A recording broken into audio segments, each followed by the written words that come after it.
믿음 안에서 말씀대로 산다는 게 얼마나 어려운지 이런 걸 통해서 여실히 알 수 있는 거예요. 우리가 갖고 있는 생각을 완전히 없애버려야 가능한 거예요. 거꾸로 갈 공산이 엄청 큰 거죠.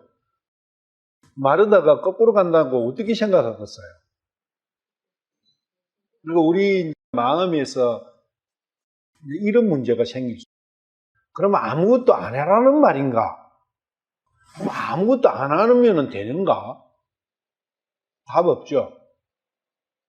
진짜 그 마리아는 아무것도 안 했잖아요. 그러니까 온나 하니까 갔고, 가라 하면은 가고, 아무 말씀 안 하시면 가만히 있고. 과연 그렇게 할 수 있느냐? 그게 믿음인데, 뭔가가 하여튼 우리가 중독되어 있는 거예요. 그러니까 세상의 관점으로 중독되어 있는 거예요. 오염돼서. 그렇죠. 그러니까 잘하려고 하는 거예요. 그 마르다도 잘하려고 하는 거예요. 자기는 잘한다고 하니까 마리아 보고 예수님, 마리아 어떻게 해 주세요. 그런데 예수님께서는 마리아처럼 해라. 마리아가 맞다. 딱 그렇게 결론을 내리시죠. 그래서 내 자신, 내 자아를, 내가 가지고 있는 기준을 십자가에 못 박는다. 그래 되면 진짜 세상 변화거든. 평안을 주리라. 예수님 말씀대로만 하면 완전한 평화가 온다고요. 이 사는 삶 속에서 예수님 믿는다고 막 하는데 평화가 없다. 누구 책임이에요? 내 책임입니다.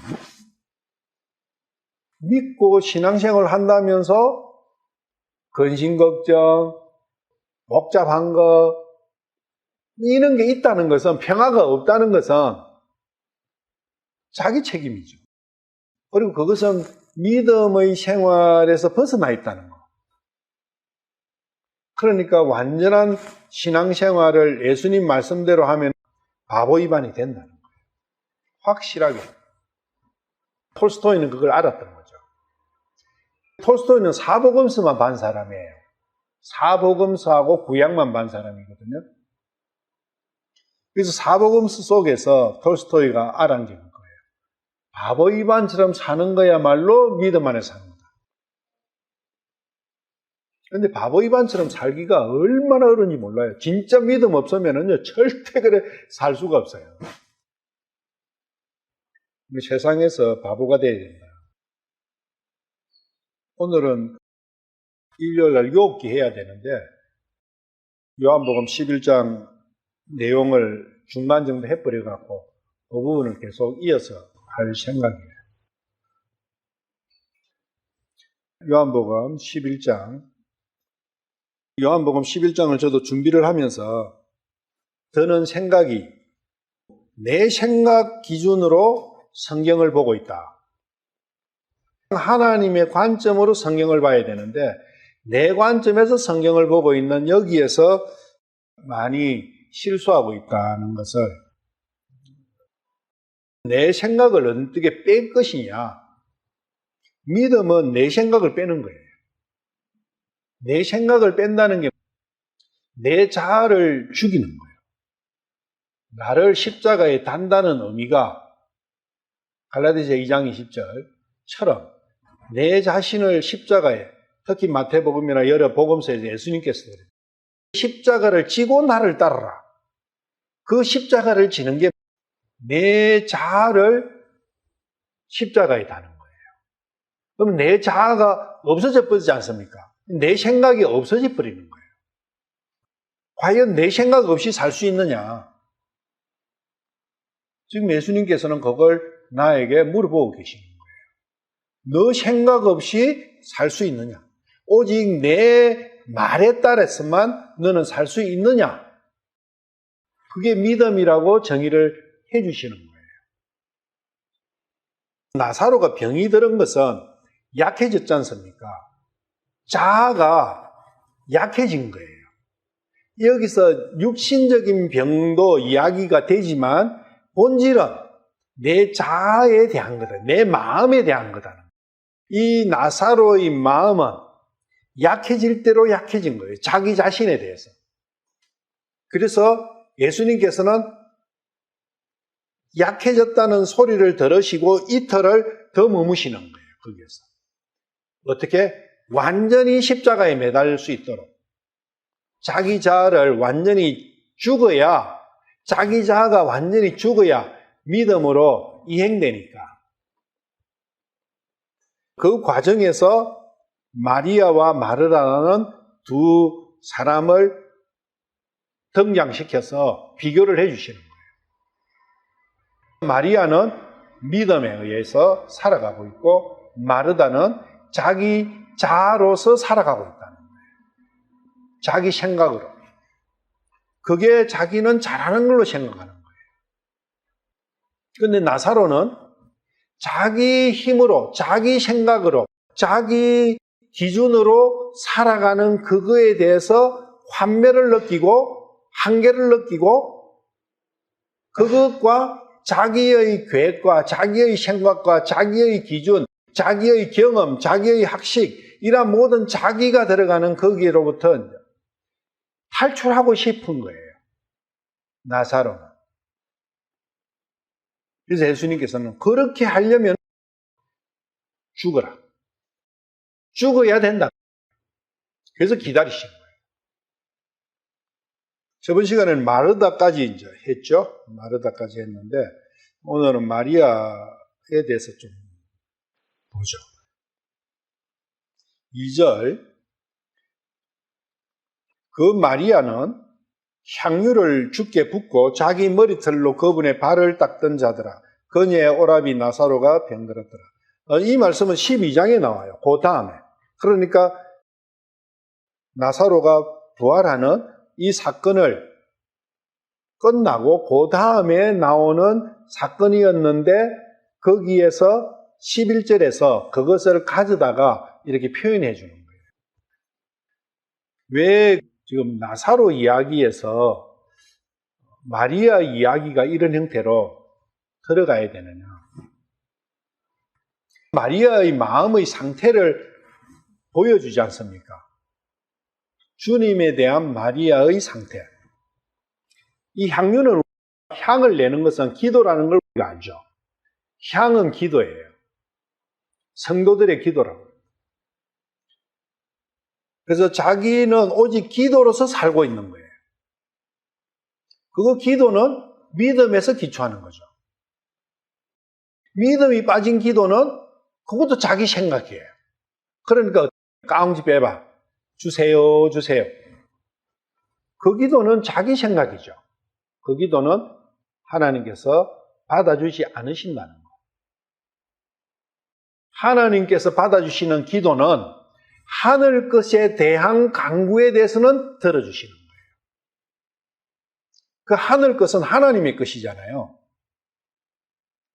제사다. 기도가 제사예요. 제사할 때 향으로 드리는 제사가 있지 않습니까? 태우잖아요. 번제 같은 경우는 기름과 고기와 이걸 완전히 태우지 않습니까? 그리고 떡도 빵도 태우지 않습니까? 그 태우는 것은 향기를 드리는 거예요. 향을. 마리아는 번제를 드리고 있다는 거예요. 요업이 드린 번제는 양이나 이런 걸 가지고 번제를 드렸지만 구약의 제사에서는 양이나 염소나 송아지를 가지고 번제를 드렸지만 이 마리아가 드린 번제는 어린 양이라는 거예요. 그리고 자기 머리털로 그분의 발을 닦았잖아요. 여자의 머리털은 여자 그 사람의 영광이에요. 머리는 영광입니다. 머리털. 그래서 여자는 머리털을 안 깎잖아요. 기르죠. 머리털 자체가 영광인데 다른 어떤 캐톨릭 같은 경우는 거기다가 면사포가 있어버리잖아요. 그거는 잘못된 거예요. 면사포를 쓰면 안 돼요. 그리고 머리를 깎아도 안 돼요. 머리는 자기의 부끄러움을 가려주는 거예요. 그래서 영광이라고 있거든요. 그 자기의 영광인, 우리가 왕관을 어디다 쓰죠? 머리에 쓰잖아요. 이 여자에 있어서 이 머리는 관입니다. 그 관을 요한계시록에 보면 24장로가 나와요. 그 24장로가 왕관을 주님 앞에 내드리는 거예요. 지금이 그 이야기입니다. 자기의 모든 영광을 주님의 발 앞에 내던지는 거예요. 그게 주님께 영광 돌리는 삶이라는 거예요. 우리는 그 삶을 살아야 돼요. 주님께 영광. 마리아는 그러한 삶을 살고 있는, 믿음의 삶을 정확하게 살고 있다는 것을 여기서 보여주는 거예요. 우리는 내 영광을 위해서 많이 살죠. 예를 들면 교회에서 내가 주님을 위해서 한다고 하지만 어떤 일들을 대부분 자기의 영광을 위해서 하는 거예요. 그 대표자가 마르다예요. 마르다는 주님의 일을 한다고 해요. 누가복음 가면 바쁘잖아요. 섬기는 일을 하잖아요. 그것은 주님이 자기의 왕관이 아니고 자기가 자기의 왕관, 믿음 없는 소치라는 거예요. 2절에서 마리아의 믿음의 상태를 정확하게 보여주는 말씀이 2절이라는 거예요. 이 말씀이 들어가야 그 이후에 나오는 마리아와 마르다의 상태가 비교가 되는 거예요. 마리아와 마르다는 나사로 안에 있는 두 개의 속성이라고 말씀드렸죠. 모든 사람은 이 두 가지의 속성을 가지고 있어요. 내가 무엇을 취하느냐의 문제, 내 의지의 문제라고요. 어떤 일을 할 때 분명히 이 두 개가 충돌이 일어납니다. 내 마음 안에서. 그럼 나는 어느 걸 선택하느냐고요. 그런데 이반은, 바보 이반은 마리아의 상태를 선택하는 거예요. 자기가 하는 게 아무것도 없는 거예요. 자기가 판단하는 거 한 개도 없는 거예요.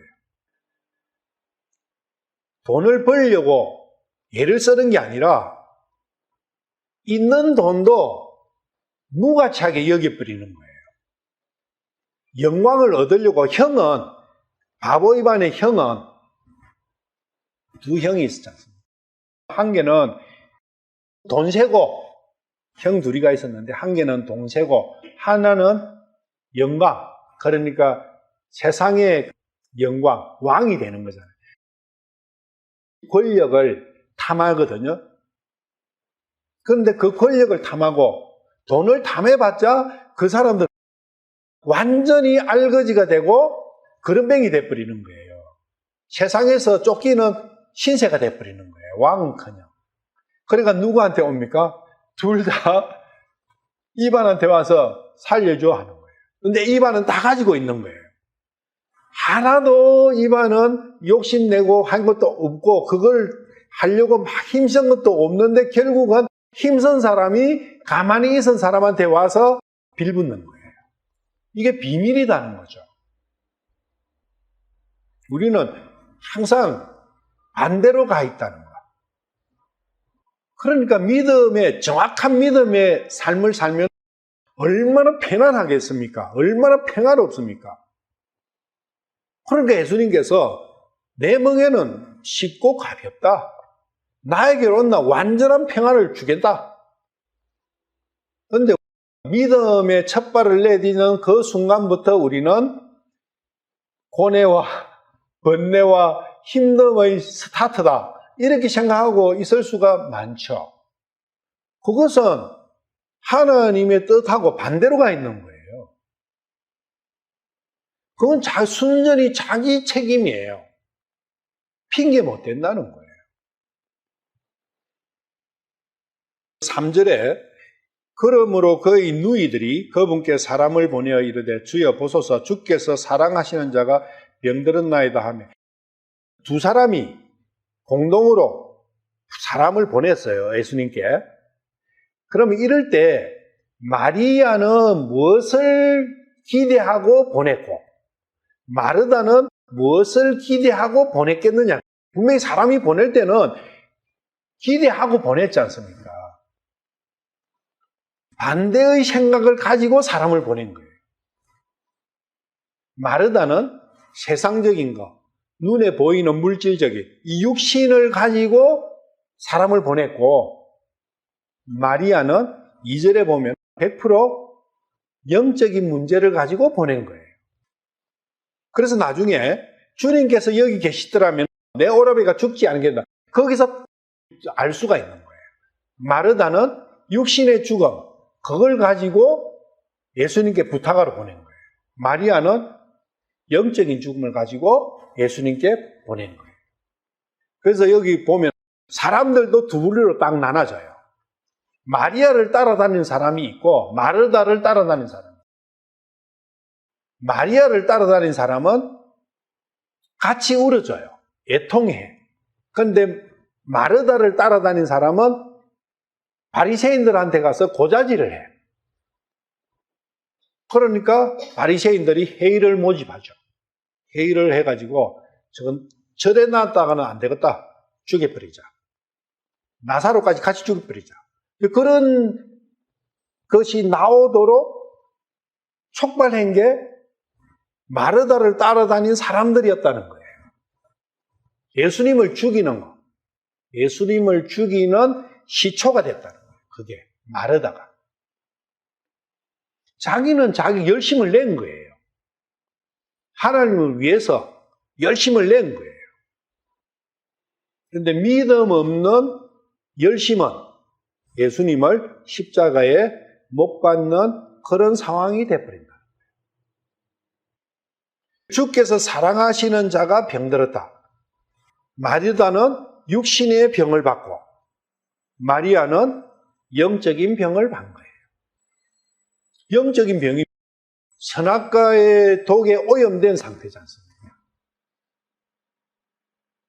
그 선악과를 보는 거예요. 마리아는 선악과를 받고 마르다는 육신을 받고 똑같은 행동이고 똑같은 말씀이고 똑같아요. 그런데 본질을 어디에 두느냐 그것을 성경에서도 이게 육신이다, 이게 영적인 거다, 이걸 구분하기가 너무 쉽지 않아요. 그래서 가장 대표적으로 대비되는 두 사람이 사울과 다윗이라는 거예요. 사울은 회개를 배울 때, 처음에 회개 배울 때 그렇게 봤죠. 사울은 후회를 해요. 자책을 한다고요. 아이고, 내가 잘못했네. 그러니까 다시 또 가서 잘 살아야지. 하지만 또 잘못해요. 똑같은 상황이 계속 반복된다고요. 그러다가 죽어버리죠. 죽음도 자결해요. 계속 자기의 속에서 살아가는 거예요. 자기의 판단 속에서 살아가는 거예요. 사울 인생을 한번 보십시오. 그렇습니다. 사울이 굉장히 마음이 급했죠. 분명히 사무엘이 내가 가서 제사 지내겠다. 넌 기다리라. 했는데 기다리다가 이게 큰일 나. 가만히 계속 기다리면 사무엘은 안 오고 적군하고 전쟁은 임박했고 가만히 보면 전세가 가만히 있어가는 될 게 아니에요. 그러니까 급한 마음에 지가 제사장이 돼가지고 제사 지내버렸지 않습니까? 그 제사 지낸 그것 때문에 사울은 왕권을 하나님께서 회수시켜버려요. 마르다가 그 일을 하고 있지 않습니까? 급한 거예요. 기다리지를 못하는 거예요. 똑같이 뭔가를 하는데 이렇게 완전히 하늘과 땅 차이로 구분되어 있다. 4절 예수님께서 그것을 들으시고 이르시되 이 병은 죽을 병이 아니라 하나님의 영광을 위한 것이니 하나님의 아들이 그것으로 말미암아 영광을 받으리라. 저번 시간에 그랬지만 죽을 병은 진짜 죽을 병은 죄지 않습니까? 선악과의 독이라고요. 죄는 육신 관계입니까? 마음 관계입니까? 죄는 100% 마음의 관계입니다. 육신하고의 관계가 아니라고요. 마음이 죄를 짓지 않습니까? 그래서 마음이 죄를 지으려면 육신 가지고도 뭔가를 하려면 육신이 힘이 있을 때 내가 뭔가를 하지 않습니까? 마음도 마찬가지예요. 마음이 내가 힘이 있을 때 죄를 짓는 거예요. 그런데 나사로는 마음이 이게 병이라 하는데 병도 맞지만 본질적인 것은 허약해졌다. 그 뜻입니다. 그러니까 마음이 허약해져 가지고 우리가 허약한 사람 38년 동안 그 베데스다 연못에서 누워있는 그 사람이 어떤 겁니까?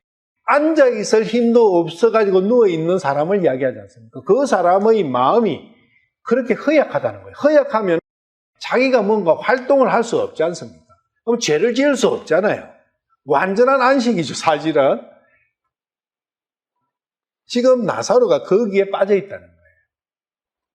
그래서 그런 사람들에게 예수님이 다 찾아가셨지 않습니까? 마음이 약화된 사람에게, 세상으로부터 마음이 약화된 사람을 예수님께서 계속 찾아가셔가지고 고쳐주셨어요. 그게 38년 된 병자, 가늠하다 붙잡힌 여자, 예수님 만나가 복받은 혈루증 여자, 이런 사람들 다 그래요. 나면서부터 소경된 자, 그 사람들이 자아가 병들은 거예요. 자아가 약화된 사람들이에요. 자아가 약화된 그 부분이 왜 하나님의 영광하고 연관되느냐? 왜 나사로의 상태가 하나님의 영광과 연결되느냐? 그리고 예수님께서 하나님의 아들이 그것으로 말미암아 영광을 받는다 했지 않습니까? 이 영광은 무엇이냐? 예수님께서 지금 말씀하시는 이 영광과 나사로의 상태가 어떠한 관계가 있는가? 하나님께서 영광을 받으시는 그 일이 잠자는 육신을 깨우는 것이냐, 아니면 죽어 있는 혼을 살리는 것이냐, 그 이야기죠. 그거는 다 알죠. 뻔한 거잖아요. 죽은 혼을 살리는 그것이 하나님께 영광 돌리드리는 거잖아요. 시편 79편 9절. 오 우리의 구원의 하나님이여, 주의 이름의 영광을 위하여 우리를 도우시며 주의 이름을 위하여 우리를 건지시고 우리의 죄들을 깨끗하게 하소서. 주님의 영광 받으시는 그 일은 구원의 일이라는 거예요. 그리고 죄 사함의 일이라는 거예요.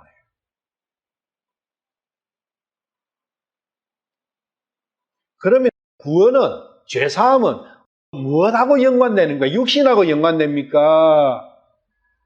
혼하고 연결됩니까? 이건 당연한 거잖아요. 당연히 혼하고 연결되는 거죠. 하나님의 영광 받으신 것은 육신하고는 아무 상관이 없다는 거예요. 그럼 부활은 뭐하고 연관됩니까? 100% 혼하고 연결되는 거예요. 육신하고는 상관이 없다는 겁니다. 그런데 모든 부활의 교리를 육신에다 갖다 붙여버리니까 문제가 크죠. 육신의 부활이 없다는 게 아니에요. 있어요. 그런데 그 육신의 부활이 주제가 아니다는 거예요. 왜? 그거는 종속된 거니까. 혼의 부활에 종속된 게 육신의 부활이에요. 종속된 그것은 혼의 부활이 되면 육신의 부활은 따라오는 거예요. 그래서 육신의 부활을 예수님께서는 부활이라고 표현을 안 하시는 거예요. 깨는 거니까. 잤다가 깼다가 우리가 자면 잤다가 깼다 하는 것은 매일매일 하지 않습니까? 그게 무슨 문제가 있느냐. 자고 깨고 하는 그게 뭐가 문제가 있냐. 그거는 문제될 것도 없고 자연스러운 현상이라는 거예요. 자고 깨고 자고 깨고 하는 거예요. 근데 우리는 모든 내 인생의 모든 것을 자고 깨고 하는 거기에다가 초점을 맞추고 있지 않느냐. 마태복음 9장 2절 8절. 이 마비병 누운 사람이에요. 이 마비병이 나사로가 들은 병하고 유사한 병이에요. 마비가 되어 있으니까 뭘 지가 할 게 뭐 있겠어요? 아무것도 없죠.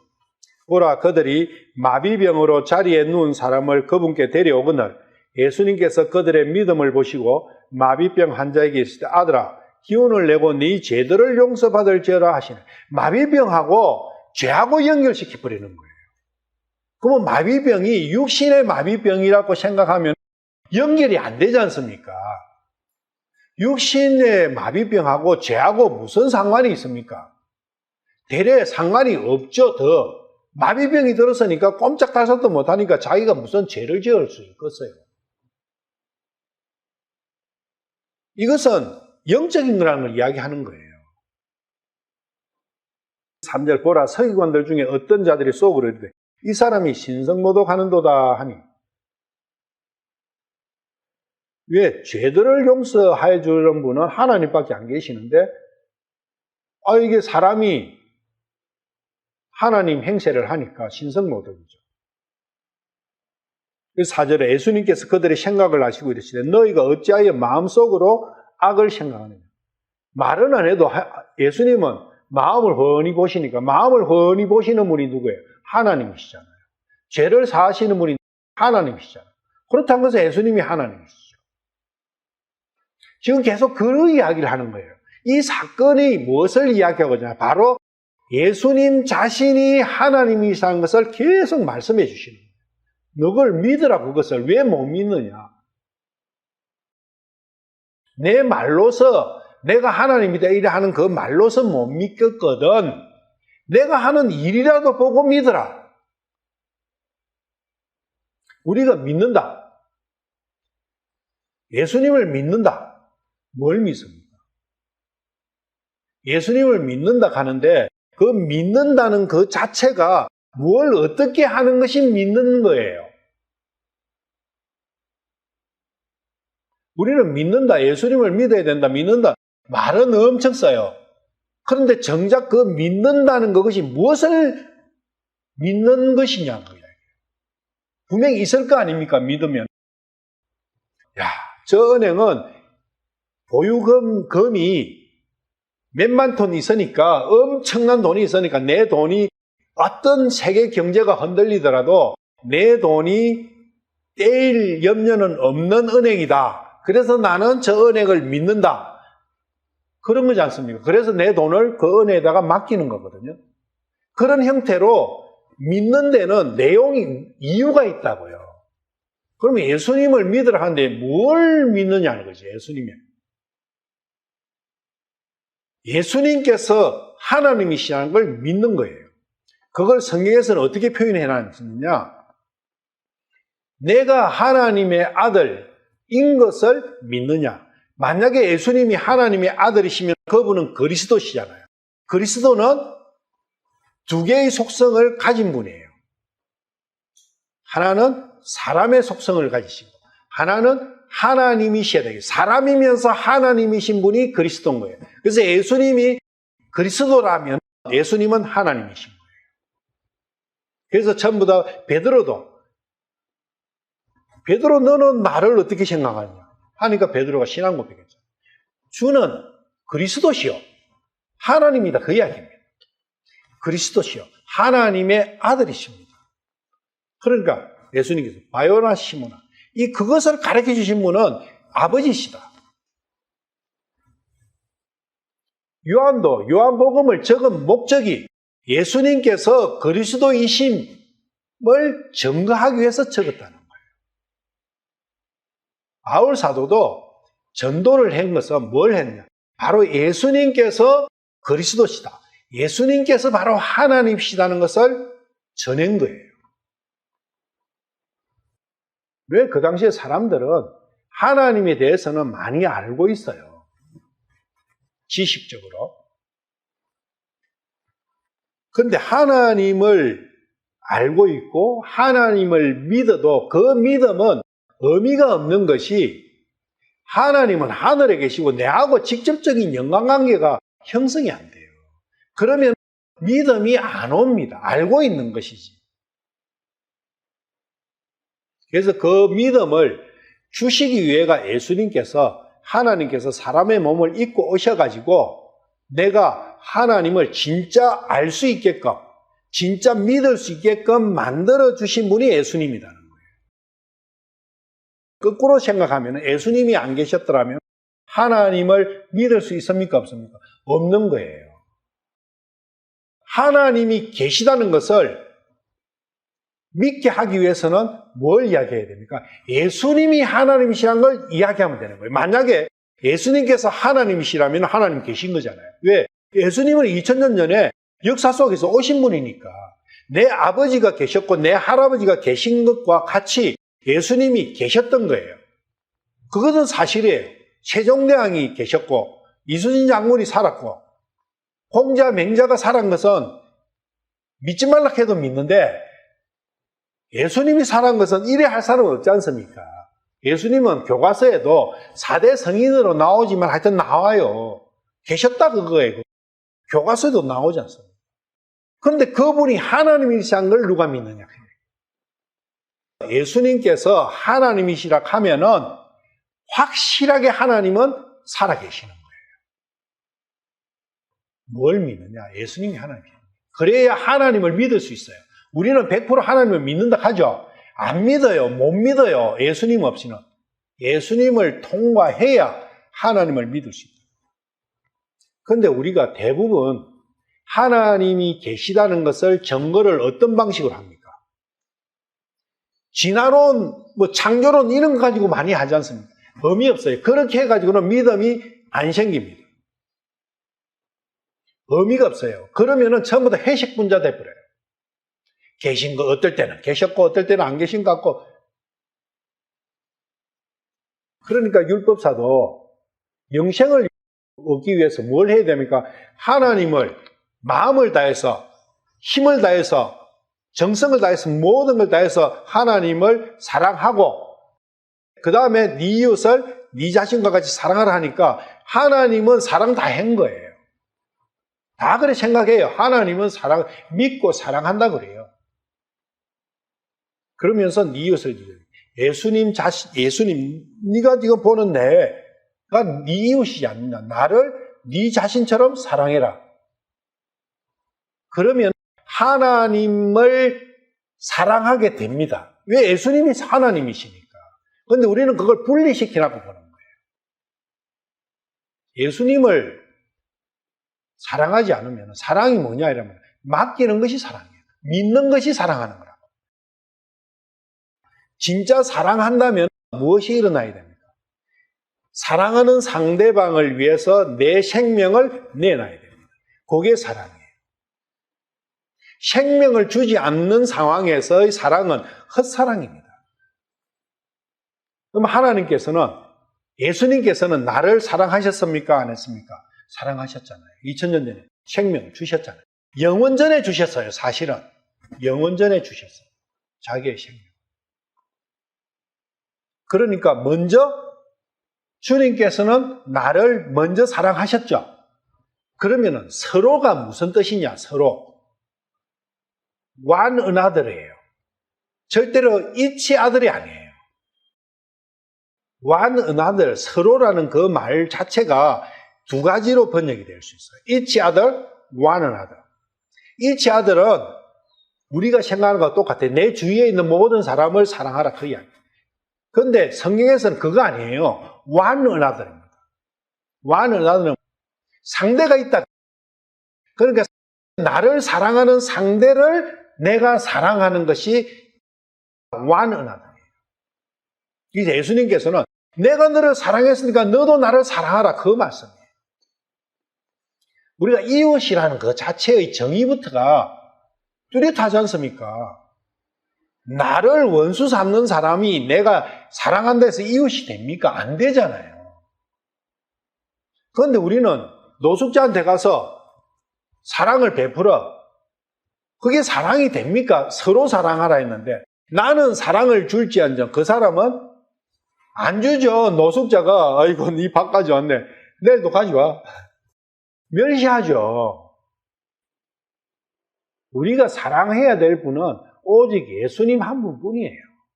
왜 사랑해야 돼요? 예수님. 그분께서 나를 먼저 사랑하셨기 때문에.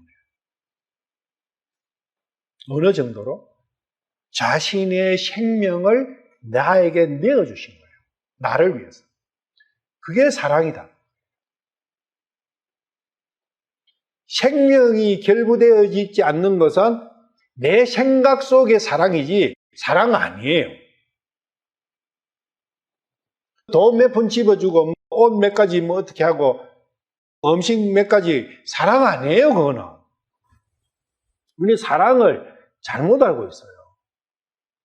전부 다 내 기준으로 생각하니까 사랑, 성경의 사랑까지도 그렇게 변질시켜버려요. 사랑은 생명이 담보가 되어 있다는 것. 그 단어 안에는. 그래서 보니까 5절에 네 죄들을 용서받을지어다 하고 말하는 것과 일어나 걸어가라고 하는 말하는 것 중에 어느 것이 더 시원해요? 일어나 걸어가라 하는 것은 사람들도 할 수 있다는 거예요. 모세가 출애굽하기 전에 10가지의 기적을 일으켰죠. 그런데 유월절 전에 많은 기적들, 예를 들면 뱀은 막대기를 뱀을 만든다든지 뭐 이런 것들은 이집트에 있는 술사들도 다 했어요. 막대기 뱀 만들었잖아요. 그래서 죄를 용서한다. 죄를 용서해주는 이것은 오직 하나님만 하실 수 있다는 거예요. 사람으로는 불가능하다. 그렇다는 것은 예수님께서 하나님이시다. 그걸 계속 말씀하고 계십니다. 그런데 유대인들은 어떻게 네가 사람이면서 하나님이라 하느냐. 계속 그걸 말해요. 그래서 충돌하는 거예요. 그러나 사람의 아들이 땅에서 죄들을 용서하는 권능을 가진 줄을 너희가 알게 하라. 이게 중요하다는 거예요. 그러면은 이 사람의 아들은 바로 하나님이시다는 거예요. 알 수가 있다. 그걸 증명하러, 증거하러 오신 거예요. 그리고 그것을 증거를 계속 하고 있었는데 또 못 믿는 거예요. 증거를 안 믿는 거예요. 그래 하니까 8절에 무리들이 그것을 보고 놀라며 이러한 권능을 사람에게 주신 하나님께 영광을 돌리다. 하나님께 영광 돌렸잖아요. 죄를 사는 이게 하나님께 영광 돌리는 일이라는 걸 우리가 알 수 있는 거예요. 육신을 고쳐줘서 그렇게 하는 게 아니라는 걸 우리가 알 수 있어요. 마태복음 15장 31절. 예수님께서 많은 이적들을 사람을 고치시는 많은 이적을 행하셨는데 그 모든 이적들이 뭐냐? 마태복음 15장 31절. 말 못하는 자가 말을 하며 불구자가 온전하게 되고 다리 저는 자가 걸으며 눈먼 자가 보는 것을 무리가 보고 놀라서 이스라엘의 하나님께 영광을 돌립니다. 하나님께 영광을 돌리잖아요. 이렇게 하는 모든 일은 하나님께 영광 돌리는 일이다. 그러면 그게 육신의 문제냐? 아니라는 거예요. 영적인 문제를 가지고 이야기하고 있는 거예요. 영적으로 말을 못하고 영적으로 불구자고 영적으로 다리를 절고 영적으로 눈먼 자. 누구냐? 그걸 알아야 되는 거예요. 누가복음 7장 16절 거예요. 나인성 여인의 이야기죠. 말씀인데 15절부터 죽었던 그가 앉아서 말하기 시작하거늘 그분께서 그를 그의 어머니에게 넘겨주시니 모든 사람에게 두려움이 임함으로 그들이 하나님께 영광을 돌리며 이르되 큰 대언자가 우리 가운데서 일어났다 하고 또 하나님께서 자기 자신의 백성을 찾아오셨다 하더라. 하나님께서 오셨다. 예수님이 하나님이시다는 거예요. 그 말씀이죠. 그러면 예수님도 영광을 받으신 게 되는 거죠. 예수님 보고 예수님 당신께서는 참 하나님이시다. 그러면 예수님이 영광 받은 거잖아요. 왜? 앞에 보시면 하나님께 영광을 돌렸잖아요. 결국은 이 영광은 예수님께서 받으신 게 되는 거예요. 예수님과 하나님을 분리시키나니까 여러 가지로 복잡다단하고 이해 못할 일들이 너무 많죠. 믿음을 가질 수가 너무나 힘들어요. 그래서 예수님 하신 말씀과 그 일들을 가지고 하나님을 증거해야 하나님이 올바르게 믿어집니다. 노아가 방주가 어떻고 창조 6일 그 과정이 어떻고 자연이 어떻고 그것은 부차적인 거예요. 먼저는 예수님께서 하나님이시라는 거 그걸 증거해야 돼요. 그게 예수가 그리스도이심을 믿느냐 그 이야기. 그 한 단어 안에 그래서 내 이름을 믿으라. 그게 뭡니까? 예수님의 이름은 예수 그리스도 그 이름인 거예요. 예수가 그리스도라는 그게 그 이름을 믿는다는 것이에요. 근데 우리 예수 그리스도 믿느냐 하면 다 믿는다 하죠. 100%. 뭘 믿느냐 그 이야기예요. 지금 내 앞에 하나님께서 실제로 딱 나타나셔가지고 컵 들려 컵 날아가서 컵이 쫙 날아가 책상 들려갖고 절로 가 하는데 말만 하는데 팍팍 일어나 뭔가가 그러면 어떻게 하겠어요? 바로 그 앞에서 그냥 꼬꾸라지겠죠. 예수님이 하나님이시죠. 그 일을 하신 거예요. 예수님 앞에 꼬꾸라지어야 되는 거예요. 하나님과 예수님을 분리시키는 그거야말로 가장 핵심적인 사탄의 전략이다. 그리스도라는 부분을 모르니까 예수 그리스도는 믿는데 뭐 이렇게 가면은 곤란하다. 예수가 하나님이시라는 것은 글쎄 이러면은 진짜 이상하잖아요. 로마서 3장 23절 모든 사람이 죄를 범하였음에 하나님의 영광에 이르지 못한다. 그러니까 하나님의 영광에 이르지 못하는 하나님께 영광 돌리는 게 안 되는 주 원인은 죄에 있다는 거예요. 하나님의 영광을 하나님께 영광 드리고 하나님의 영광 가운데서 같이 하기 위해서는 이 죄가 없어져야 되는 거예요. 죄는 어둠이고 영광은 빛이잖아요. 영광하니까 굉장히 추상적이죠. 영광은 빛이에요. 밝을 영의 밝을 광자예요. 밝고도 밝은 그 상태를 영광스럽다고 하는 거예요. 영광스러움이라는 것은 빛입니다. 빛 가운데 있는 그 모습이 영광인 거예요. 영광의 영자에는 불하자가 두 개가 위에 먼저 들어가죠. 영광은 빛인 거죠. 밝음. 5절에 이제 예수님께서 마르다와 그녀의 여동생과 나사로를 사랑하시더라. 세 사람 다 사랑했잖아요. 예수님께서는 벌써 영세전에 영원 전부터 자기의 생명을 내놓으신 거예요. 그렇게 사랑했지 않습니까? 모든 아담의 후손을 사랑하신 거예요. 예수님의 보혈의 은혜가 미치지 않는 사람이 있습니까? 없어요. 율법에 매일나도 사랑하시고 믿음이 있는 사람도 사랑하시고 다 사랑하시는 거예요. 요한복음 11장 36절을 보시면 이에 유대인들이 이제 보라 그분께서 그를 얼마나 사랑하셨는가. 어느 정도 사랑하셨어요? 주님께서 하나님이신 그분께서 하나님으로서 하나님의 생명을 나를 위해서 주신 그만큼 사랑하신 거예요. 일반 사람도 아니에요. 하나님이시라고 이분은.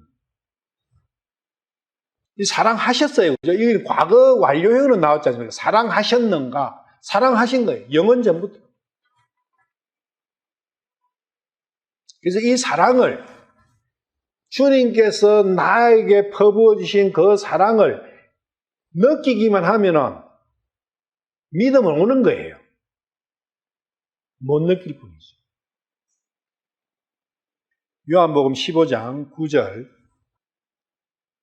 아버지께서 나를 사랑하신 것 같이 나도 너희를 사랑하였으니 너희는 내 사랑 안에 거하라. 10절 내가 내 아버지의 명령들을 지켰고 그분의 사랑 안에 거하는 것 같이 너희도 내 명령들을 지키면 내 사랑 안에 거하리라. 사랑하는 관계가 되는 거지 않습니까? 예수님의 사랑 안에 거한다는 뜻은 서로 사랑하는 관계가 된 거죠. 그 서로 사랑하는 관계가 되려면은 예수님의 명령을 지키면 되는 거예요. 그러면서 12절에 내 명령은, 그러니까 명령을 지키면은 사랑하는 게 됐다 했죠. 10절에 너희도 내 명령들을 지키면 내 사랑 안에 거하게 되는데 12절에 내 명령은 곧 내가 너희를 사랑한 것 같이 너희도 서로 사랑하라 하는 이것이니라. 자, 예수님의 명령이 뭡니까? 서로 사랑하라는 거예요. 그러면 예수님께서는 이미 사랑하셨죠? 여기 보시면 이미 사랑하셨어요. 그 사랑의 대상이, 내가 사랑할 수 있는 대상이 생겼잖아요. 나로 보면은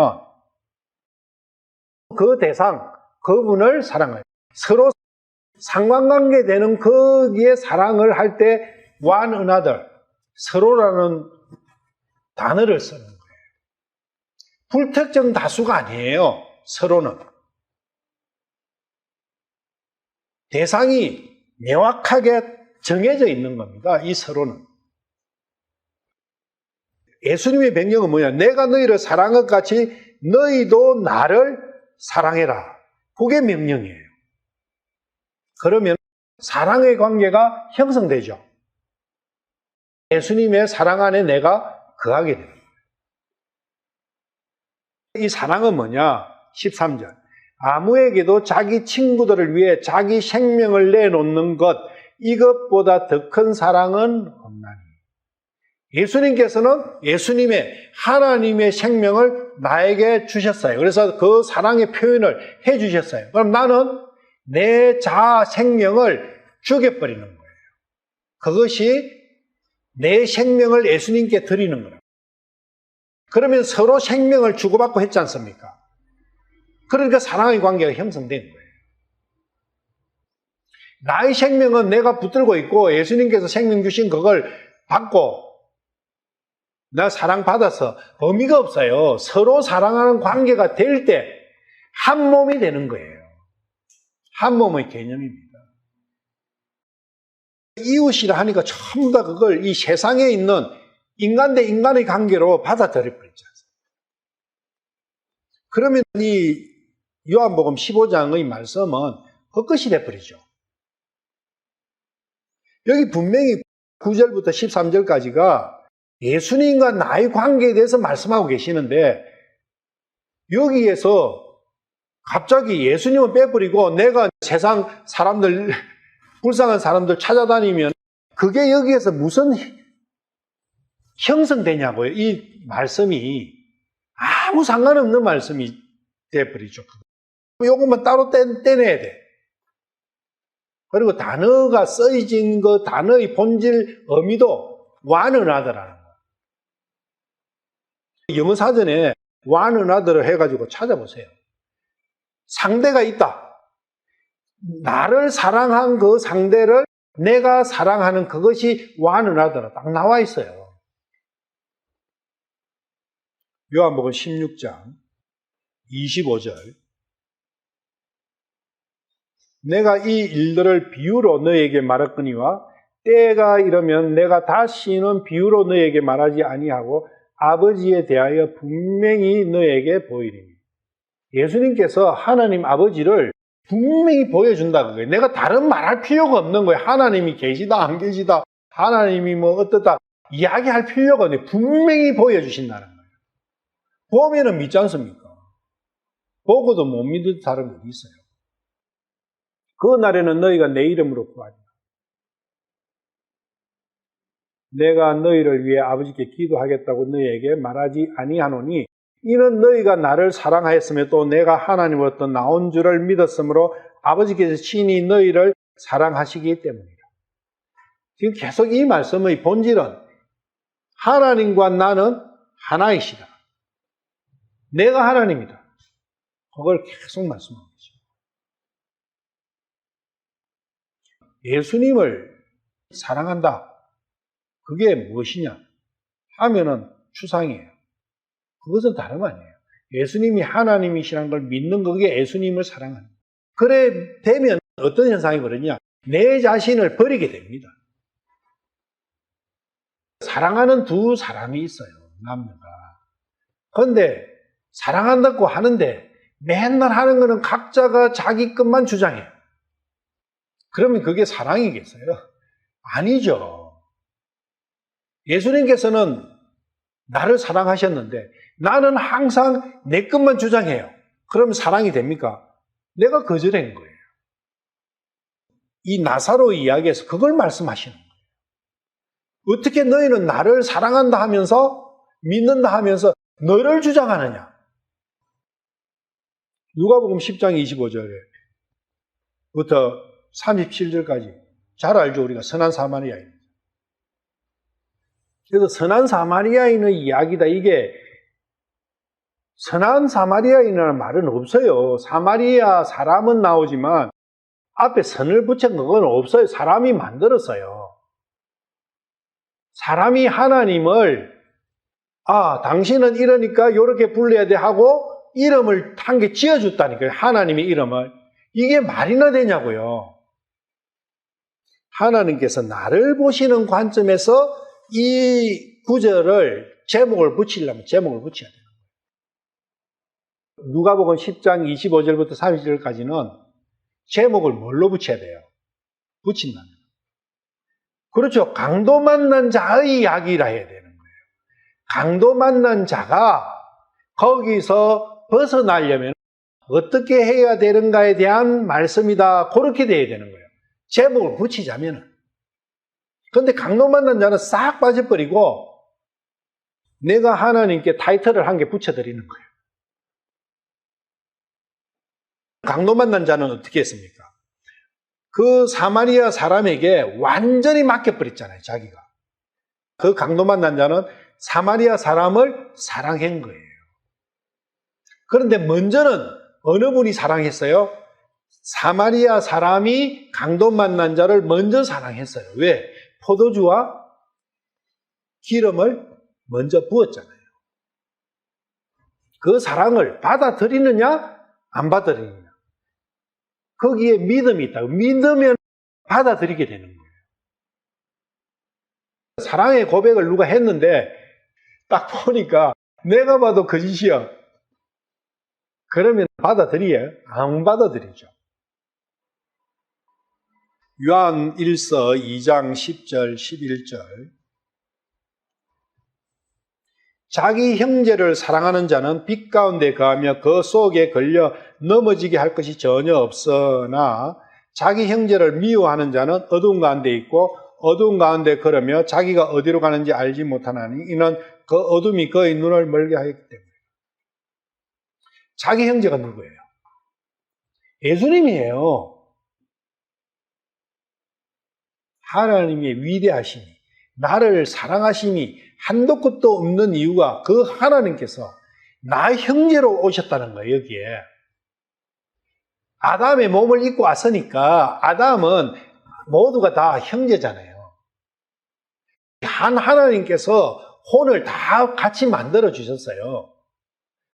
혼의 관점에서 보면 다 형제잖아요. 왜? 한 분께서 낳아 주셨으니까. 혼의 관점에서. 그래서 예수님께서도 나의 형제가 되어 오신 거예요.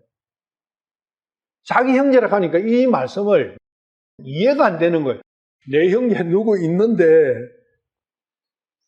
그걸 체크하려고 하는 거예요. 그러다 보니까 형제를 사랑해라 하니까 사랑은 해야 되겠는데 저놈의 새끼 저거 보니까 내 동생 보니까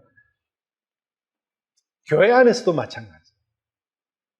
형제 자매가 형제 자매를 사랑해라 했는데 그러니까 전부 다 위선이 나옵니다. 엉뚱한 방향으로 가버려요. 아니에요.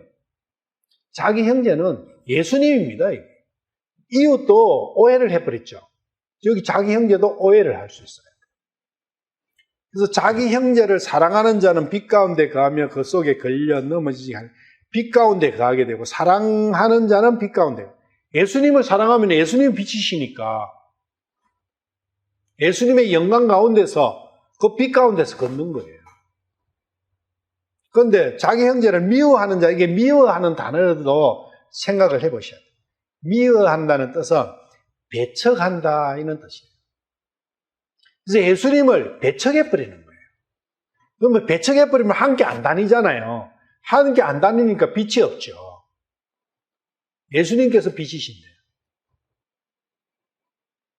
그러니까 어두운 가운데 있으니까 지가 어디로 가는지도 모르는 거예요. 그런데 마음에서는 하나님을 믿고 살아가고 싶어요. 그런데 정작 하나님이신 예수님 앞에서는 하나님이신 걸 못 믿는 거죠. 사람인데. 예수님이 하나님이시라는 걸 못 믿는 그게 예수님을 배척하는 거예요. 미워한다니까 안 미워하려고 미워 그런 게 아니고 함께 하느냐 함께 안 하느냐 그거 문제입니다. 그게 11장에 나와요. 요한 1서 2장 10절하고 11절이 요한복음 11장 9절하고 10절하고 상관관계가 있어요. 9절에 보시면 예수님께서 대답하실 때 낮에 12시간 있지 않느냐. 사람이 만일 낮에 다니면 이 세상의 빛을 봄으로 걸려 넘어지지 아니하며. 방금 요한 1서 그 10절 말씀이지 않습니까? 요한 1서 2장 10절 말씀 같죠? 낮에 다니면 괜찮잖아요. 빛이 있는 데서. 이게 예수님과 함께 한다는 거예요.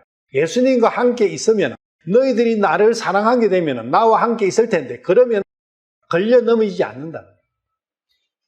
대신에 10절에는 밤에 다니면요. 밤에. 반대죠. 이게 예수님을 배척하고 네 혼자 뭔가를 해보려고 해봤자 의미 없다. 이게 그 말씀이에요. 그래서 요한일서 2장 10절과 11절에 대비해서 보셔야 돼요. 같이. 그리고 낮에 12시간이 있지 않느냐. 하루가 24시간이죠. 그러면 낮 12시간은 다녀요. 밤 12시간은 자요. 그래서 자는 것과 나다니는 것, 그 두 개를 따로 이렇게 분리해가 말씀하고 계시는 거예요. 나사로는 자고 있죠. 그런 부분을 같이 예수님께서 말씀하고 계시다는 거. 그걸 생각하시고 뒤를 보시면 훨씬 뒤가 잘 보이죠. 예수님께서 말씀하시는 사랑은 바로 그렇다는 거. 6절에 그러므로 그분께서 그가 병들었다는 것을 들으신 뒤에 자신이 계시던 같은 장소에서 이틀을 더 머무시고 이틀을 더 머무셨어요. 나사로는 타락한 아담의 모든 후손이라고 그랬죠. 아담의 타락부터 예수님 오실 때까지 며칠이에요? 4일이라 했죠. 이틀을 더 머무셨어요. 예수님께서 오신 거하고 요 이틀을 더 머무신 그거는 4,000년의 중간이죠. 아담 타락 이후에 2,000년 지났을 때 어떤 사건이 일어났죠? 아브라함이 나와요. 그러니까 아담이 타락하고 이틀 지났을 때 아브라함을 보내십니다. 그럼 아브라함은 이스라엘의 조상이다. 이스라엘 백성을 만드시기 시작한 거예요. 그때부터. 이틀이라는 게 그런 의미를 갖고 있는 거예요. 이틀과 예수님 오시는 그 2000년 사이는 이스라엘의 역사의 2000년이었다는 거예요. 예수님 오실 때까지. 아브라함부터. 유대인의 모든 역사는 아브라함부터 시작을 해요. 이 부분은 이스라엘의 역사의 시작, 그 부분을 의미하고 있다는 거예요. 7절에 마태복음에도 마태복음 1장 1절이 아브라함의 자손 딱 나오죠. 그때부터 이 그리스도를 준비하셨다는 거예요. 아브라함부터 그리스도를 준비한 이 말씀이 그거의 이틀이라는 거예요. 이 이틀은 그리스도를 준비하신 역사의 시작점에서부터 그리스도가 오시는 데까지 이틀 걸렸다. 보내셔야 되니 그리스도를 보내셔야 병든 자를 낫게 할 수 있으니까. 근데 아브라함은 바벨론에서 왔어요. 예수 그리스도께는 하늘에서 오셨어요. 근데 북쪽인 거는 같아요.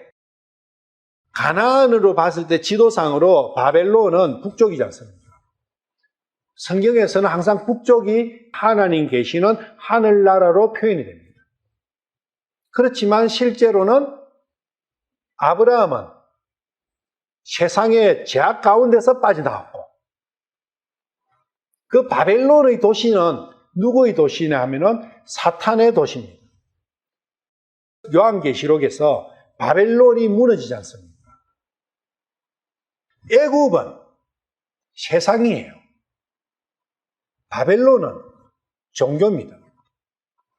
그래서 나중에 유대가 바벨론한테 멸망하고 난 이후에 바벨론이 어디까지 점령해버려요? 이집트까지 점령해버려요. 종교가 세상을 접수한다는 거예요. 이 장소가 그러므로 그분께서 그가 병들었다는 것을 들으신 뒤에 자신이 계시던 같은 장소에 장소잖아요. 이 장소가 어디냐? 베다바라예요. 베다바라는 어디냐면은 요한이 침례 주는 곳이에요. 거기는 물이 많아요. 그 베다바라는 도시가 여호수아가 요단을 건널 때 요단 건너기 전에 있었던 지역이에요. 이 지역에서 유대로 들어가려면은 요단을 건너야 되는 거예요. 여호수아가 요단을 건넜듯이 예수님께서 요단을 건너시는 거예요. 유대로 들어가자. 7절에 보시면 우리가 다시 유대로 들어가자 했지 않습니까? 유대는 요단을 건너야 유대로 들어오죠. 유대로 들어갔을 때 여호수아가 요단을 건너서 유대로 들어갔을 때 가나안을 정복했잖아요. 가나안 안에 있는 그 마귀들을 썰었지 않습니까?